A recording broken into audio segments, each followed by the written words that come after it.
There's one question we were all asked as a child.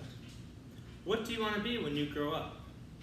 Some of us may have said a professional athlete, a veterinarian, a doctor, a journalist, or even the President of the United States. Unfortunately, not everyone can live out those dreams. But what do those people do in their lives that help them be so successful? My name is Brendan Farrell, and today I'm here to show you how to set goals that help you maximize your life's potential.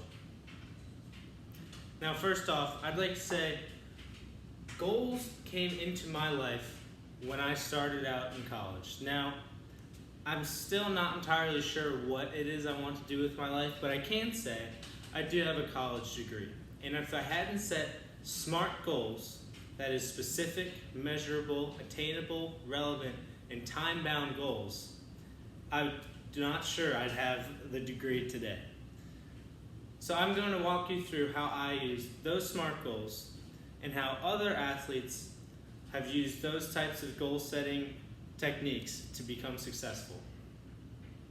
In his 2020 article for Forbes, Dave Carlin talked about Gabby Douglas and Michael Phelps, two pretty successful Olympic athletes.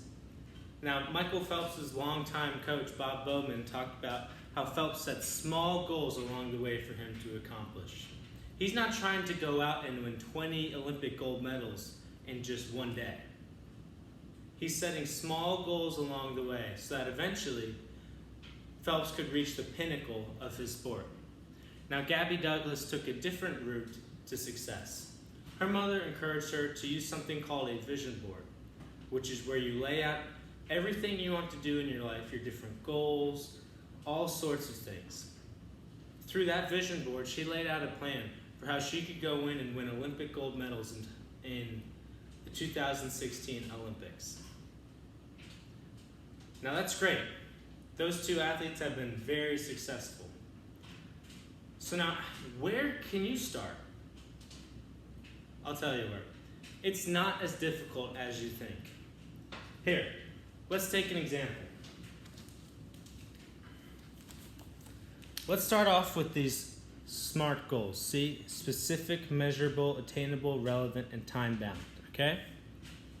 I wanted to start with something generic so that you could get the base structure for how you can set your goals in the future.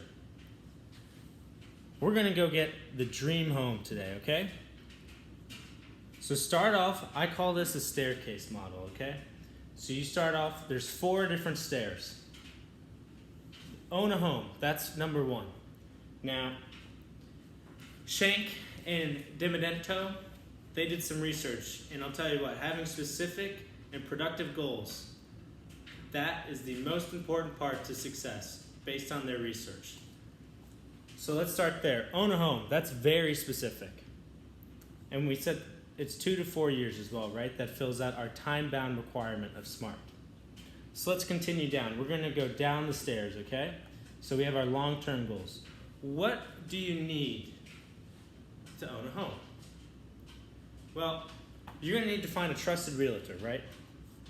You need a trusted realtor so that you can have a home, but also you know that your purchase is going to be worth it in the long run. Then, you also have to have enough money saved up so that you can take out a mortgage and have a good credit with the bank. So that's great, but what do we do to get there? Well, let's keep going down the stairs. So now we have intermediate process goals, okay? So these process goals, these are different than the long-term outcome goals of owning a home, okay? These process goals, we want to do them continually. Keep it going, okay? So these intermediate process goals, you do that, monthly or so, every 3 to 12 months. You might want to alter these depending on if they're relevant anymore to your goal. So we're going to place 20% of income in a savings account, and we're going to research every month on the new homes. Now, most importantly, the short-term process goals, what can you do right now, starting today, to achieve your goals? You need to create a budget and open a savings account, right? Because the money you make from your future job is going to be crucial to you owning a home. See, we went all the way down the stairs, and that's what I did too to earn my college degree. I said, I want to earn a college degree up here, and I went all the way down, and I decided, look, I need to set out 15 hours a week doing homework and reading, and that way I can feel prepared for my classes. Now, finally, the last part, setting the proper goals, according to Reeves and Martin, will get you in the right areas for success. Their research in 2018 was crucial because it seems obvious, but guaranteeing that if you set these goals, you will achieve success in the future is very, very important. Now, I want you all to think about that childhood dream again. You're always going to have that dream, but let me tell you, if you want to be happy and fulfilled with what you've done in your life, set some goals, go and achieve them, and you never know how far your dream will take you.